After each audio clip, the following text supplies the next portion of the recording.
Покинув дом, я проходил мимо процветающих столиц, городов, деревень, мимо скотоводческих ферм, шахт, пашин, долин, цветников, садов, где выращивались саженцы деревьев, и через девственные леса. Комментарий. Деятельность человека в области сельского хозяйства, горной промышленности, животноводства, садоводства и других отраслях еще в прошлом цикле творения имела такие же масштабы, как теперь, и даже в следующем цикле творения она останется такой же. Проходят сотни миллионов лет, и повинуясь закону природы, начинается новый виток творения, и история Вселенной повторяется почти без изменений. Мирские спорщики впустую тратят время на археологические раскопки, вместо того, чтобы изучать насущные потребности жизни. Получив стимул к духовной жизни, Шри Нарада Муни, несмотря на то, что был еще ребенком, не терял ни мгновения на экономическое развитие, хотя проходил мимо городов и деревень, шахт и промышленных предприятий. Он не останавливаясь, шел по пути духовного освобождения. В Шримад Бхагаватам описана история, произошедшая сотни миллионов лет. Как утверждается в данном стихе, это трансцендентное произведение включает в себя лишь самые важные эпизоды истории. Покинув дом, я проходил мимо процветающих столиц, городов, деревень, мимо скотоводческих ферм, шахт, пашин, долин, цветников, садов, где выращивались саженцы деревьев, и через девственные леса. So here Narada Muni is describing his previous life. Так здесь Нарада Муни рассказывает о своей прошлой жизни. It shows how a person can progress from a very lowly position to a very exalted position by performance of bhakti yoga. И эта история показывает то, как человек может прогрессировать с самого низкого положения до самого возвышенного. By practice of bhakti yoga. Благодаря практике бхакти-йоги. Narada Muni also is mentioned in a later canto of the Bhagavatam that in previous life he was a Gandharva. И позже будет объяснено, что Нарада Муни в своей прошлой жизни был Гандхарвом. And he and his Gandharva associates were enjoying life in a sense enjoyment, you can say, in a heavenly planets. И он, и как бы такие же Гандхарвы, как и он, наслаждались в прошлом райской жизнью на райских планетах. And one group of devotees, Sankirtan party, passed by. И одна группа Санкиртана, она проходила мимо этих планет. Perhaps like your group. Вот как, допустим, ваши. And they, Narada and his associates disrespected them. И Нарада и его спутники, они как бы не выказали должного почтения им.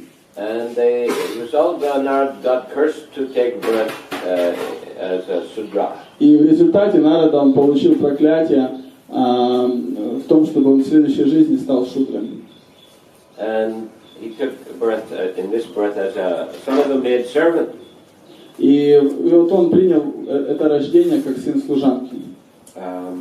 So fortunately, when the great sages and sadhus curse someone, there's usually also benediction contained there.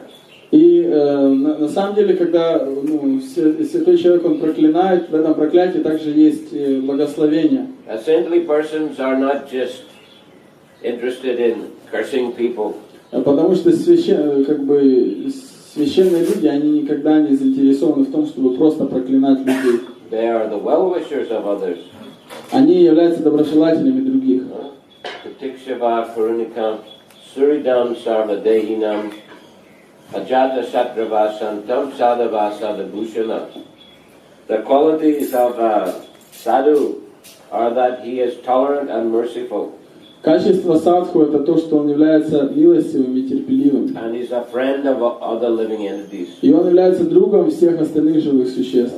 He has no enemies. У него нет врагов. He is peaceful. Он умиротворен. He always abides by the scriptures. И он всегда следует Писанию. Yeah. These are the characteristics or the ornaments of the sadhu. И эти другие характеристики являются украшениями садху. So, tolerant and merciful, they tolerate abuse or criticism. И они терпеливы, милостивы. Терпеливы означает, что они склонны терпеть критику и порицание. Just like you're going on Sankirtan, someone may not like it. Вот точно так же, когда вы выходите на Санкиртану, вот кому-то это может не понравиться. They may abuse you in some way. Они могут как бы оскорбить вас, попытаться так вот унизить. They might call the police. Они могут вызвать полицию. The police might arrest you. А полиция может арестовать вас. They might keep you detained for several hours. Они могут вас в участке там продержать несколько часов. But the sadhu is tolerant. Но саду они терпеливы. These things happen. Поскольку эти вещи не происходят. This is actually quite mild in comparison to some situations. Mild. Quite, mild. I mean, not very heavy, not very difficult experience in comparison to some. Но это на самом деле еще как бы не очень такой вот, прям ужасный опыт по сравнению как бы, с другими ситуациями. То есть это не так сложно. In Bangladesh, many years ago, in the 1980s, в Бангладеше много лет тому назад, в 1980-х, we had a nice Mercedes van, big one. У нас был очень такой хороший автобус Mercedes. We brought from Europe. Мы туда приехали с Европы на нем. And we had nice equipment, projector, movie projector for showing Hare Krishna people. И у нас много было всяких таких хороших вещей, типа как проектор, на котором мы кино показывали про людей из Харе Кришна. Generator to make the equipment, sound projector and all sound equipment to make it work. Often no electricity in the villages. Солнечные батареи, солнечный генератор, от которого энергию получали они. No, not solnitsi. They were running on a benzene. Генератор, в общем, генератор. And so we had sound equipment, we had movie projector. То есть у них был вот этот вот генератор и проектор, который кино показывал. Expensive van. Очень дорогой автобус. Many books inside. И много книг было в этом автобусе. So once the Sankirtan party was arrested. И как-то вот это все было арестовано. Полиция. And the leader of the party was put into prison. И лидера Санкиртаны группы его посадили в тюрьму. He was from New Zealand. Он был с Новой Зеландии. And he was. How long do you think he was in prison? И как вы думаете, сколько он там времени провел? Неделю. 1 week. No, 1 month. 1 месяц. And all equipment, van was confiscated. All equipment was confiscated. Movie projector, generator, books, everything. И все было конфисковано, вот это все, вот это, проектор, генератор, автобус, книги, все было конфисковано. So 28 days in prison. Long time. 28 days. 28 дней в тюрьме он был. No, finally, through some influence, we got everything back. Но в конце концов, там, благодаря определенному влиянию, мы получили все назад. Another time, Subhag Swami was arrested.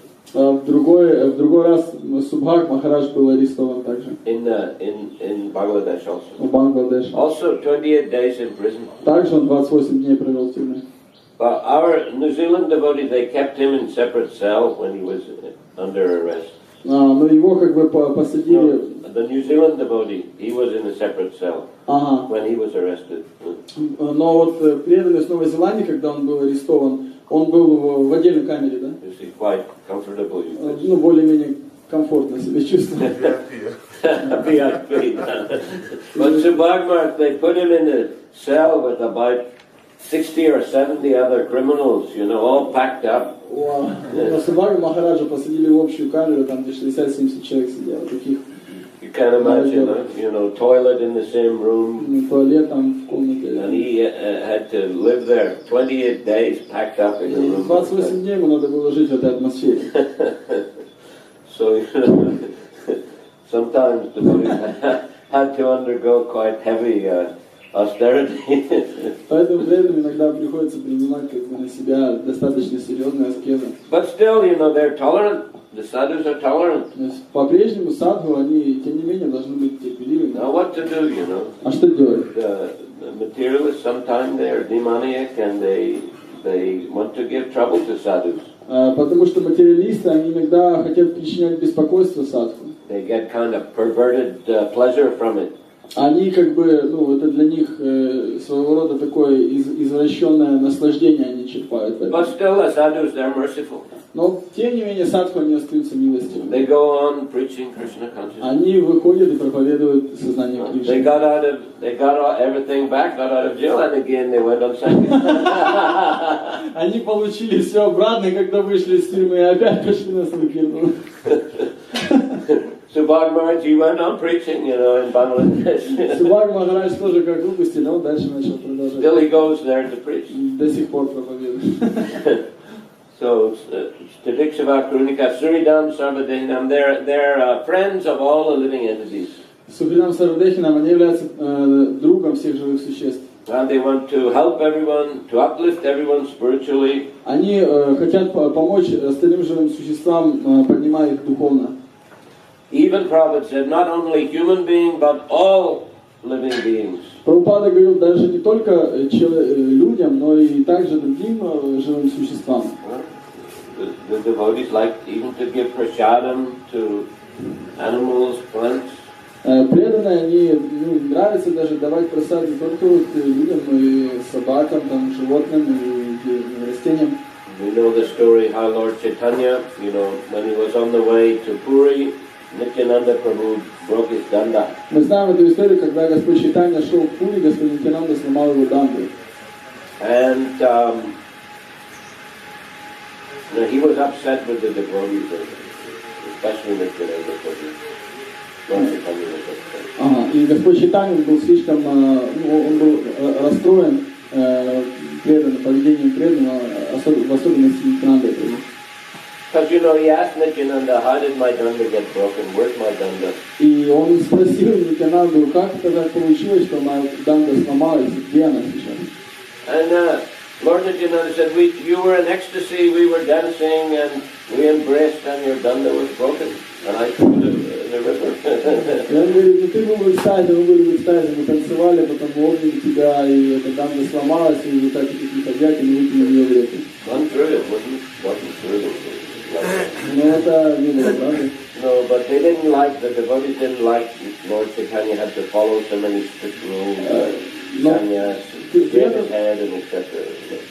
Преданным им не нравилось, что Господь Чайтанья, он такой вот правильный саньяси, всему следует, ему было неприятно было видеть Господа в такой форме, поэтому... But Lord Chaitanya, he took it very seriously. Но Господь Чайтанья воспринял это очень серьезно. So he said, I don't want to travel with you anymore. И он сказал, я не хочу с вами путешествовать вообще.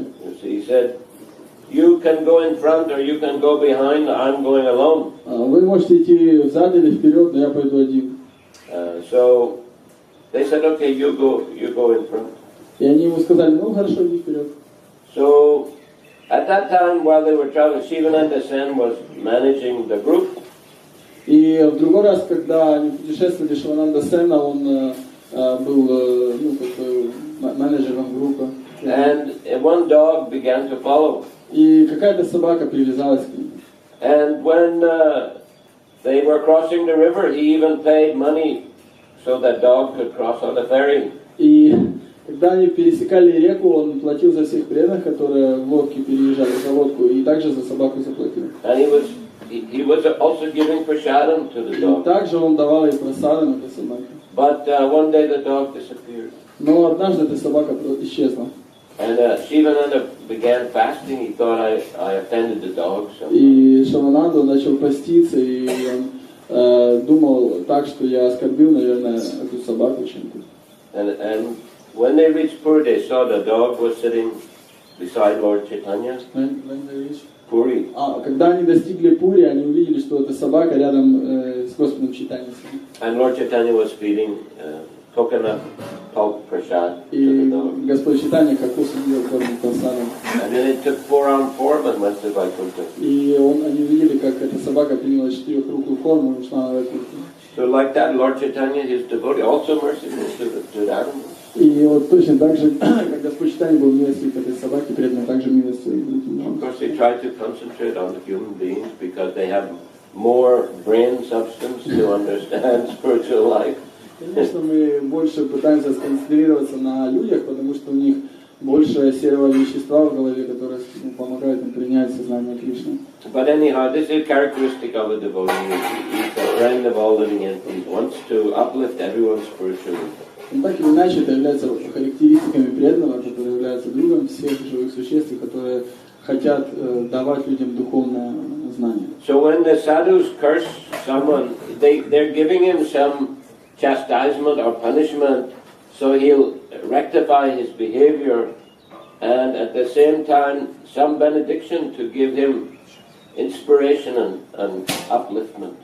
То есть, когда садху проклинают, он дает человеку силы исправиться и показывает ему то, что ему нужно исправить. И таким образом это является благословением, потому что он проклятием помогает ему исправиться, хочет, чтобы он исправился. Yes, but there may be some special circumstances as well.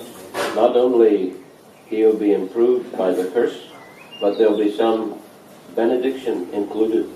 Ага, то есть есть еще особое обстоятельство, когда еще особое благословение, оно включается в проклятие. То есть для того, чтобы помочь ему подняться подняться с его уровня оскорбления на духовный уровень. So just like Narad Muni cursed Nalakuvara and Manigriva. Вот как Нарада Муни, допустим, проклял Налакувару, Манигриву, To become trees. чтобы они стали деревьями. But they were not ordinary trees. They were trees in the courtyard of Nanda Maharaj. Но они не были обычными деревьями, они были деревьями в саду Нанды Махараджа. And they were pulled over by Lord Krishna. И они были вырваны Господом Кришной. So they got darshan of Lord Krishna. И они получили даршан Господа Кришны. As soon as they got out of the tree form, they got darshan of Krishna. И как только они вышли с этих форм деревьев, они увидели Кришну, получили его даршан. So being punished to become a tree, it's a very severe punishment. Проклятие от того, чтобы кто-то стал деревом, это очень достаточно такое сильное проклятие. Especially for a demigod. А в особенности для полубога. But to get the darshan of Lord Krishna, such a wonderful benediction. Но получить даршан Господа Кришны, это очень такое удивительное благословение, очень редкое. So Narad Muni, he was cursed to become a Sudra. И Нарада Муни, он был проклят, чтобы стать шудрой. But his mother was a servant of some great devotees, great Bhaktivedantas. Но его мать, она была служанкой великих преданных, великих бхактивидант. And therefore, from childhood, he got their association. И поэтому он с самого рождения уже получал их общение. He could hear them speaking of Krishna. He could hear their kirtan. Он мог слушать о том, как они говорят о Кришне, о том, как они делают киртан. And they gave him training in spiritual life. И они давали ему, обучали его в духовной жизни. So curse but benediction at the same То есть time. это и проклятие, и благословение в одно и то же время. So here, in this section of the Bhagavatam, Narad is explaining how his mother was bitten by a snake and she passed away while he was still very young. И вот здесь, в этой части Бхагаватам объясняется то, как его мать Нарады была укушена змеей, и то, как он оставил потом дом и ушел в путешествие. И проходил вот эти все места, о которых мы читали. She was bitten by a snake. So he took it as the arrangement of the Lord. И Нарада Муни принял это как волю Господа. And because he had that good training from the sadhus, Поскольку у него был хороший опыт обучения от садху, then as he traveled through different places, he was always very Krishna conscious. Хотя он путешествовал по другим местам, но он всегда был внутри сознающим Кришну. So here in this verse, it's described how even in a long time ago, there were so many activities of human society. There were cities, there were villages, there were animal farms, mines, agricultural lands, etc. И в этом стихе объясняется, что даже в прошлом была очень развита человеческая цивилизация, было много этих ферм, шахт, полей и так далее. It's not that they were just primitive, half monkey, half human. Но это было не примитивные первобытные люди, полуобезьяна, получеловек. Eating raw flesh or whatever. Которые едят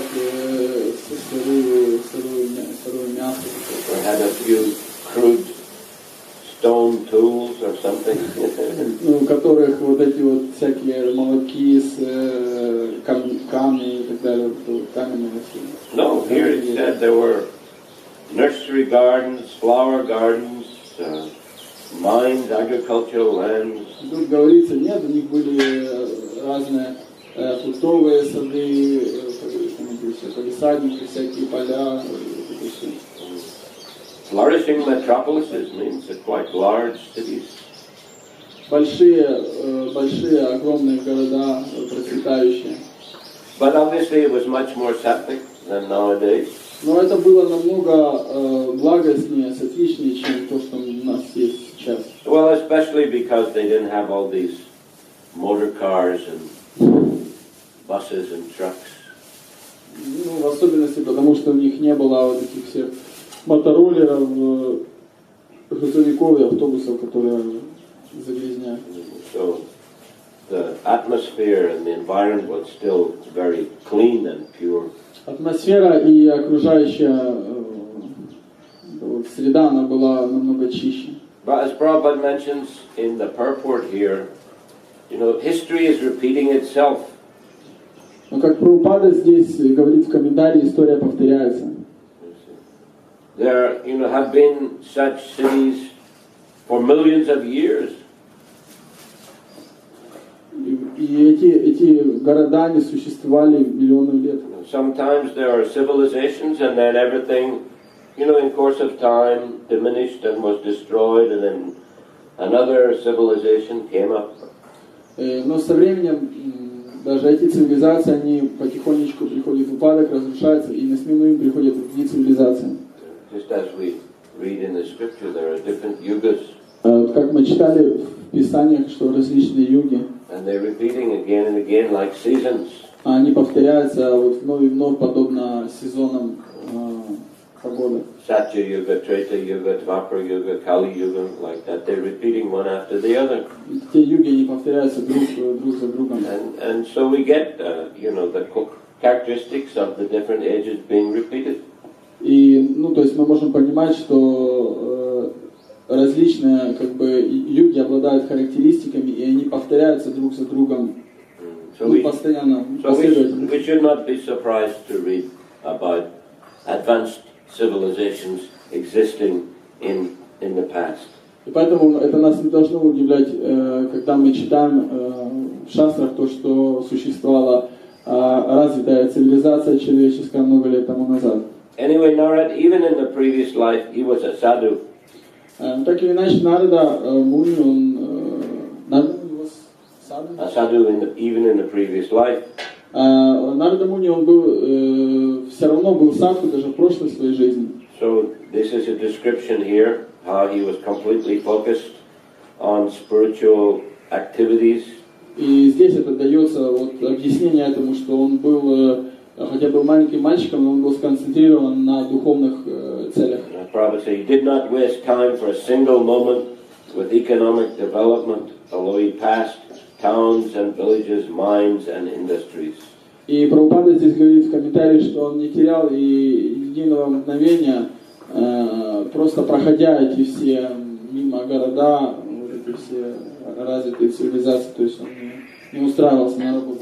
He continually went on to progressive spiritual emancipation. И он продолжал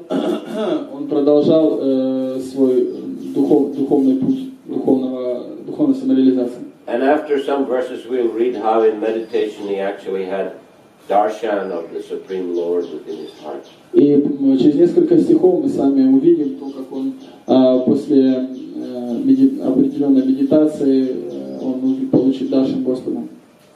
So he became very advanced, and in the next lifetime he became Narada Muni. И таким образом он станет очень продвинутым преданным, и в следующей жизни он родится Нарада Муни. So Hare Krishna. Харе Кришна. Any question or comment here? Какие-то вопросы, комментарии есть? Yes, please. У саду у него, вот у Нарады Муни страха не было, он как пошел, так и пошел. А в нашем случае откуда страх берется? Well, we cannot say, we cannot actually know the full details of his internal feelings. Мы не можем до конца вот узнать полное нутро Нарады Муни, то, что внутри он чувствовал, то есть всю его. I mean, this is a general description of his situation. Это как бы общее описание здесь дается Нарады Муни. But could be, in sometimes he felt a little bit, fear or inconvenience. But because of his Krishna consciousness, he overcame any, difficulties. Ну да, может быть такое, что иногда немного чувствовал страх, но поскольку он всегда был в сознании Кришны, он имел силы преодолеть. Narada Muni, she doesn't have any fear, but from where does fear? Wait, I'm still answering your question. Sorry.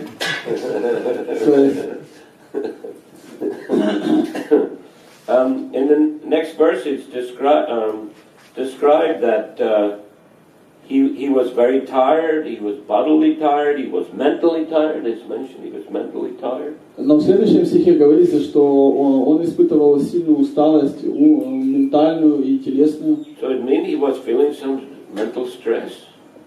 И это означает, что у него был какой-то, моральный стресс такой.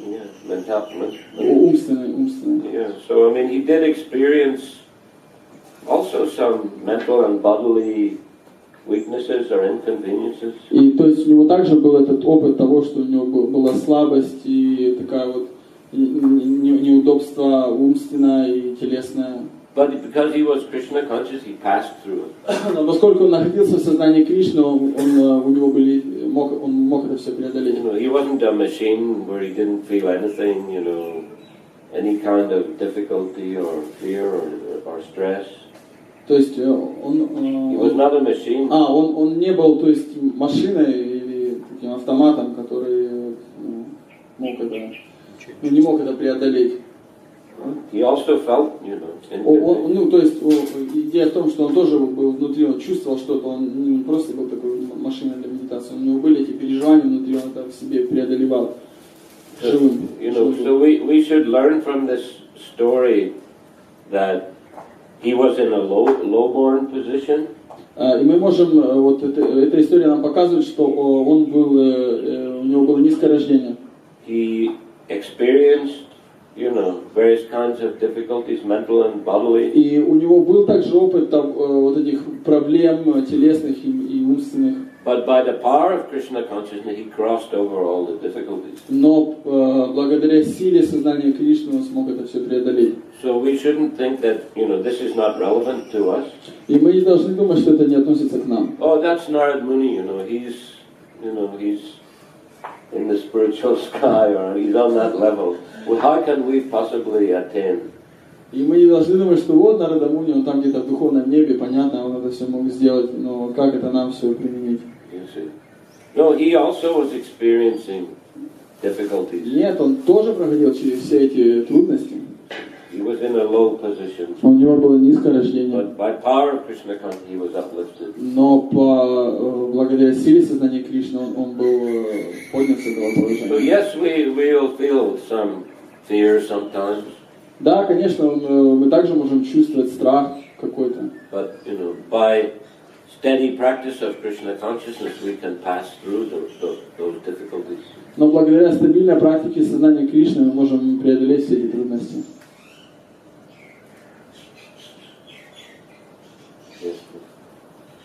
Тут очень вдохновляющий момент, когда говорится в тексте, что проходила Харинама, вот, и они Канхару просто услышали, как бы, звуки святого имени, то есть Нарада Муни, он просто, его жизнь изменилась, он в следующей жизни уже стал преданным. И когда мы идем, мы не понимаем, что происходит. Когда вот мы идем, допустим, вот Радха-ятра была, да, и видим кругом люди, как влияет на них святое имя, звук вот этот. И вот Бхагаватам как раз показывает. Еще хотел спросить, а вот движение Харинама Санкиртана, получается, что существует как бы всегда, проходит вот во все юги, получается, да? Yes, chanting the holy name is done in all yugas, correct? Да, воспевание святого имени. Yes, there may be some stress more in a certain yugas on deity worship or yagyas, but still the Harinam is going on.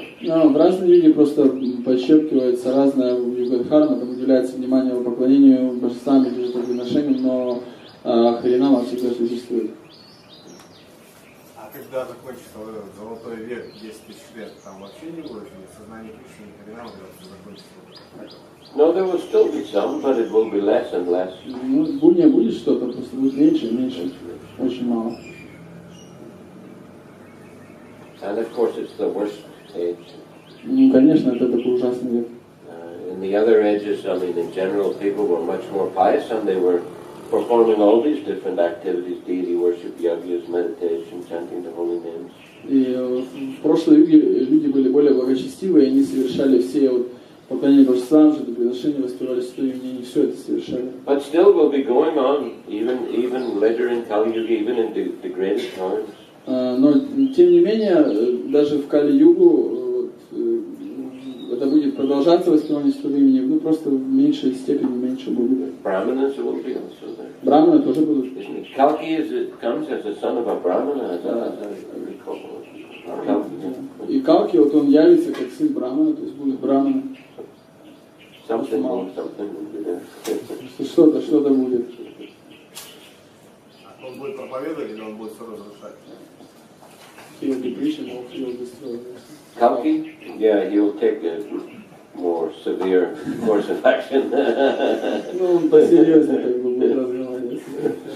Товарищи. Okay, Hare Krishna. Grantaraj Srimad Bhagavatam ki. Вопрос, да? Да. Вот вы насчет этих проклятий сказали, да, проклинают. А люди вот в повседневной жизни друг друга проклинают, а они как бы без благословения или как? Yeah, I think, when people curse each other, and nowadays, most people anyway, it's just malicious. There's malicious means ill-intentioned, bad intention. Ну да, то есть, но это не те проклятия, которые садху, это такое больное сознание. But when the sadhus chastise, they try to rectify or help them. Но когда садху проклинают, его идея в том, чтобы помочь. То есть ругают. They don't usually curse now. Они на самом деле даже не проклинают, то есть он может ругать. We shouldn't try to curse others. И нам не надо пытаться проклинать других. Да, но у нас иногда не хватает, может быть, сострадания. Мы можем что-нибудь пожелать. Это тоже как-то не очень правильно. Not very good. Not very good. Да, это не очень хорошо. Да, но не хватает иногда. Вот, просто достанут и хочется это пошел. Then we may get some reaction. If we. Ну и мы, если так скажем, получим какие-то реакции. Мы. Да. Yeah, if we speak badly to someone or kind of without, if we chastise or even curse without, a well-wishing at the same time, then we'll get some reaction from it. Ну вот если мы ругаем или проклинаем кого-то, и мы, как бы, у нас нет вот этой идеи, что помочь ему, у нас вот это вот без сострадания, то мы получаем реакцию, конечно, мы получим реакцию. We'll get some kind of we'll commit some Vaishnava aparad. Потому что это, ну, как бы, считается как вайшнава аппарат, то есть мы совершаем If toward devotees. если это по отношению к преданным. And if toward non-devotees. Если не по отношению к преданным.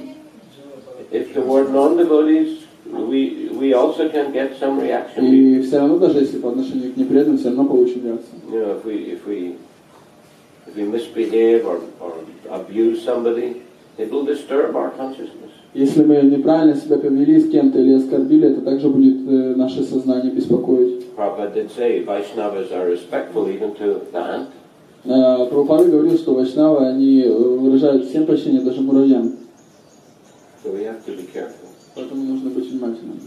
Но мы бы рады выражать, Махарадж, но качеств не хватает, мы же как бы не святые, мы в процессе, вот, не то, что ты специально там сидишь и вынашиваешь, но бывает вот, что просто не хватает качеств, не хватает идеала. Well, we have to learn from. But we'll get some bad effect from it, and we have to learn not to do it again.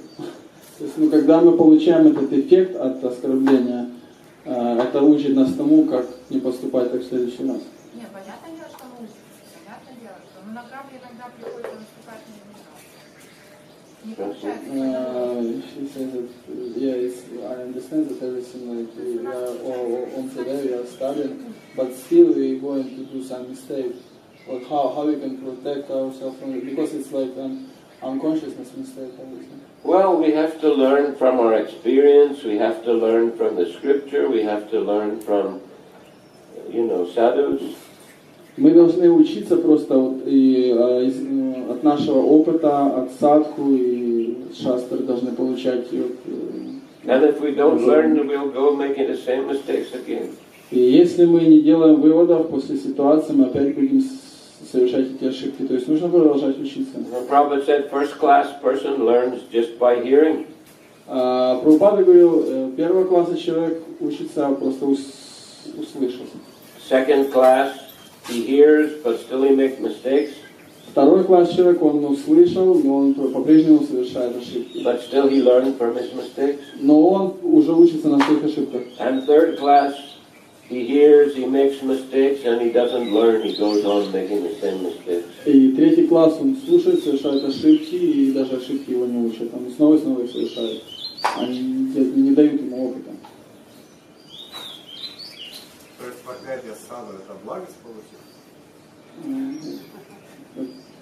The curse of sadhu means to get benediction. That, at least in the examples we see in the Bhagavatam, when the great sages cursed, it was benediction at the same time. По крайней мере, те примеры, которые мы видим в Бхагаватам, мы можем видеть, что все проклятия, которые давали мудрецы, они по конечному результату приносили благо. А что быстрее получить, проклятие или благословение? What's coming? No, what we can get more fast, either benediction or curse. Well, there are different examples. They work in different ways. Ну, в разных примерах вот это по-разному как бы происходит. But generally, that curse, like become a Sudra, take birth as a tree. I mean, at least apparently the curse is coming first, right? Ну, как бы по идее, это проклятие, оно... От этих примеров видно, что проклятие, это как наказание было как на первом очереди. Например, стать деревьям или стать Шудра. Кажется. Ну, кажется, да, кажется. But then included benediction was also there. Но там всегда включено благословение. Проклятие. What is better? What's better? Punishment or benediction? I mean, it means that how we can, like, what's better to get from sadhu, punishment or benediction? Either. И то, и то. Therefore, for a benefit. Все приносит благо. Я слышал, что в Писаниях, по-моему, Бхагаватам где-то пишет, что когда человек оскорбляет вайшнава или духовного учителя, он идет в ад, и на протяжении всей своей вечной жизни из одного ада переходит в другой ад. Вот. И как эту ситуацию понять, когда душа все-таки к отцу обращается? Руководитель сами говорит, что если человек совершает вайшнава аппарат, да? И оскорбление духовного учителя. Или оскорбление. If heard that some scriptures will mention that if the devotee did some aparadha to Guru or to Vaishnava, he go to the hell and he eternally going from one hell to other. So how we can make that be liberated once. If he gets mercy of the Vaishnavas, he can be relieved. Если он только получит милость Вайшнава, он может оттуда вырваться. But anyway, it's a warning, don't commit Vaishnava aparadha. Но это предупреждение тому, что не совершайте Вайшнава аппарат. The consequences can be very severe. Поскольку результат будет ужасным. Okay, last question. Да, один стремится к совершенству, а из достигших совершенства едва ли один водитель познал меня. То есть получается, что все живые существа, они рано или поздно перестают учиться, так я понимаю. То есть они что-то вот встретились с Харинамой, что-то начали делать, что если едва ли один достигает совершенства, то в конечном итоге они опять отправляются. Bhagavad Gita just mentions that among of that who attain into liberation, maybe few of them will attain it, and she means that what's going on with others. So they starting to learn from scriptures, so they starting to follow bhakti, but somehow or other they stopping their progress. And еще вопрос? Вопрос в том, что получается, что все мы уже, много всегда начинающих, но мало, то есть достигших совершенства. Это говорит о том, что все-таки они прекращаются. So it means that they stopping to learn, because there are mostly people stopping to learn from scriptures and they going down from the very spiritual path, and she asking, so is it true or not? I don't follow the question. Did you understand it yourself? Я не могу, сам вопрос в чем? То есть... Вопрос в том, что мы занимаемся, мы совершенством. Так. Но достигая совершенства, мы все узнаете о том, что душа перестает все-таки становиться святой и начинает опять опускаться на материальные качества. Ну да, а вот вопрос в том, правда это или нет? Ну так получается. Мы так все думаем, что вот мы совершенствуемся, и рано или поздно у нас это все закончится. А получается, что... Просто Махараджа, я извиняюсь, этот стих, смысл его совсем в другом, не в этом. Вот этот стих, который произнесли, просто он не в этом, что мы перестаем прогрессировать. Не, мы считаем совершенство.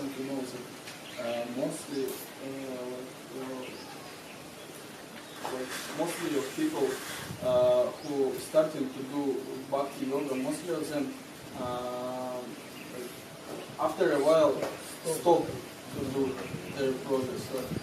So, is it true or not? She asked me. So it means that why it happens?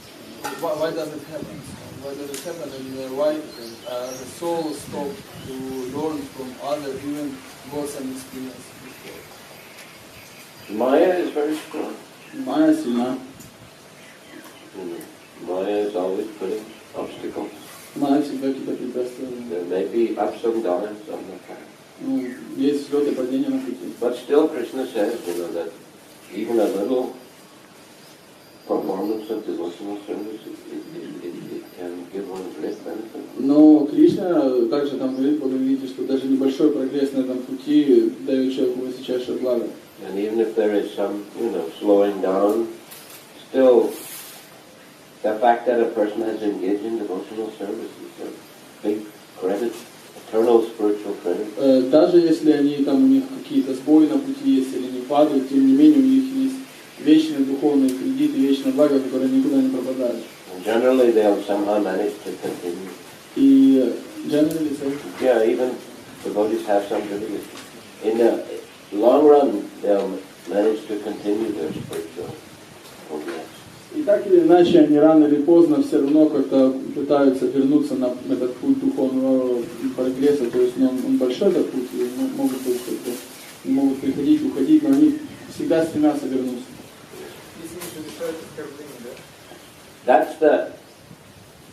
That's the dangerous thing. Spiritual credits, they build up.